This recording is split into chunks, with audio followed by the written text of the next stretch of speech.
दोस्तों आज का चैप्टर है work and energy. Work and energy physics का ही बच्चा है। फिलहाल हम ये देखेंगे कि साइंस की भाषा में वर्क क्या होता है। हम अपनी रोज की जिंदगी में बहुत सारे काम करते हैं, खाते हैं, पीते हैं और खुजाते हैं, पर ये सब साइंस की नजरों में वर्क नहीं है। जैसे हम एक ही जगह बैठकर 3-4 घंटे पढ़े, पर कुछ लोग तो ये इमेजिन ही नहीं कर पा रहे होंगे, पर कोशिश करो सोचने की।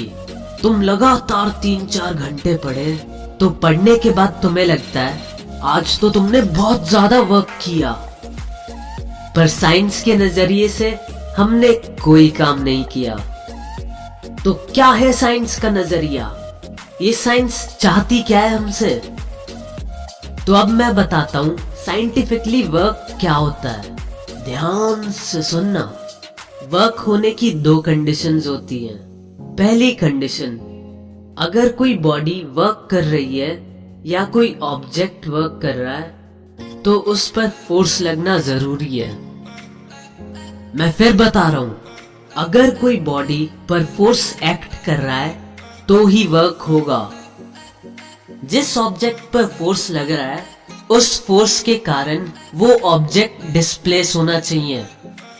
एक बात फिर बताता हूं, अगर किसी ऑब्जेक्ट पर फोर्स लग रहा है और उस फोर्स के कारण वो ऑब्जेक्ट डिस्प्लेस हो रहा है, तभी हम कहेंगे कि उस फोर्स की वजह से कुछ वर्क हुआ। तो सीधी बात है, अगर किसी ऑब्जेक्ट पर फोर्स लग रहा है और वो कोई डिस्टेंस ट्रेवल कर दे तो इसका मतलब है कि वर्क हुआ है।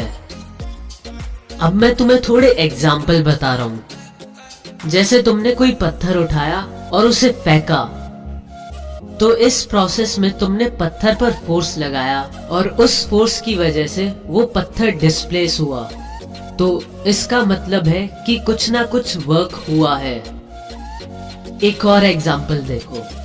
चलो मान लो तुमने एक मूवी की सीडी उठाई। मूवी किस टाइप की है ये तुम अपने आप सोच लो। तो तुमने मूवी की सीडी उठाई टेबल से, तो तुमने सीडी उठाने के लिए कुछ फोर्स लगाया और वो सीडी कुछ ऊंचाई तक उठी उस फोर्स के कारण। तो मतलब साइंस के नजरिए से कुछ वर्क हुआ है।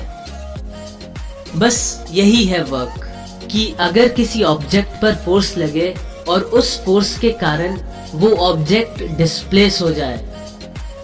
देखा, कुछ ज्यादा कॉम्प्लिकेटेड नहीं है, इजी सा तो है। अब ये तो पता चल गया कि वर्क कब होता है। अब हम ये पता करेंगे कि वर्क की वैल्यू कैसे निकालते हैं। भाई ये तो और भी ज्यादा सिंपल है। एक बात मैं तुम्हें याद दिला देता हूँ, फोर्स की डायरेक्शन होती है और डिस्प्लेसमेंट की भी डायरेक्शन होती है। तो अभी के लिए हम मान रहे हैं जिस डायरेक्शन में फोर्स लगेगा उसी डायरेक्शन में डिस्प्लेसमेंट हो रही है। तो मान लो एक ऑब्जेक्ट है, उस पर एक कांस्टेंट फोर्स लग रहा है F, और फोर्स की वजह से S डिस्प्लेसमेंट हुई है। तो वर्क होगा फोर्स इंटू डिस्प्लेसमेंट, यानी W equals to F into S। बस फोर्स और डिस्प्लेसमेंट को मल्टीप्लाई कर दो और वर्क डन निकलकर आ जाएगा। पर ये जरूर ध्यान रखना, जो डिस्प्लेसमेंट हो रहा है वो फोर्स की डायरेक्शन में हो, वरना गड़बड़ हो जाएगी। क्या गड़बड़ होगी वो मैं तुम्हें आगे बताऊंगा। और हाँ, वर्क डन की कोई डायरेक्शन नहीं होती, मतलब वर्क एक स्केलर क्वांटिटी है। स्केलर तो याद ही होगा, किसी जमाने में पढ़ाया था। नहीं याद तो मैं बता देता हूँ। स्केलर क्वांटिटी वो होती है जिसकी कोई डायरेक्शन नहीं होती, बस एक मैग्नीट्यूड होता है, यानी एक न्यूमेरिकल वैल्यू होती है। और स्केलर का उल्टा वेक्टर, इसका डायरेक्शन और मैग्नीट्यूड दोनों होता है। स्केलर के एग्जाम्पल है वर्क, टेम्परेचर, डिस्टेंस एटसेट्रा, और वेक्टर के फोर्स, डिस्प्लेसमेंट, एक्सेलरेशन एक्सेट्रा। तो बात वर्क की हो रही थी। वर्क की यूनिट N.m होती है। तुम ऐसे भी देख सकते हो, कि फोर्स की यूनिट न्यूटन होती है और डिस्प्लेसमेंट की मीटर, और वर्क में इन दोनों को मल्टीप्लाई करते हैं तो ऐसे ही वर्क की वैल्यू N.m आ जाती है। और इसको हम अगर सिंपल करें तो वर्क की यूनिट को जूल भी बोल देते हैं। जूल एक पागल का नाम था, ओह मेरा मतलब साइंटिस्ट का नाम था।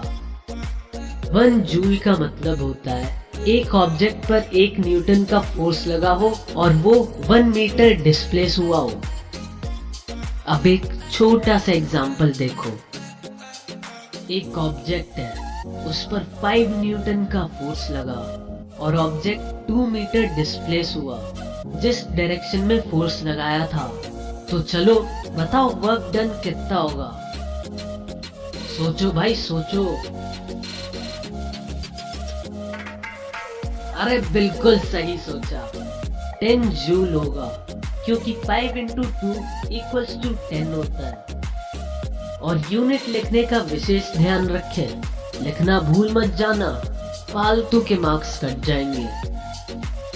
तो यार सिंपल है, कभी भी वर्क डन निकालना हो तो फोर्स और डिस्प्लेसमेंट को मल्टीप्लाई कर दो और वर्क आ जाएगा। पर एग्जाम में तुम्हें जरूरी नहीं है कि वो तुम्हें डायरेक्ट फोर्स और डिस्प्लेसमेंट दे। एग्जाम में फोर्स की जगह ऑब्जेक्ट का मास और उसकी एक्सेलरेशन दे सकते हैं। तो मास और एक्सेलरेशन की मदद से फोर्स निकाला जा सकता है क्योंकि force equals to mass into acceleration. तो जितने ज्यादा क्वेश्चन हो सके उतने ज्यादा क्वेश्चन करना ताकि तुम्हें समझ में आ जाए क्वेश्चंस किस टाइप के होते हैं। चलो यार बहुत ज्यादा वर्क हो गया, अब थोड़ा सा रेस्ट करते हैं।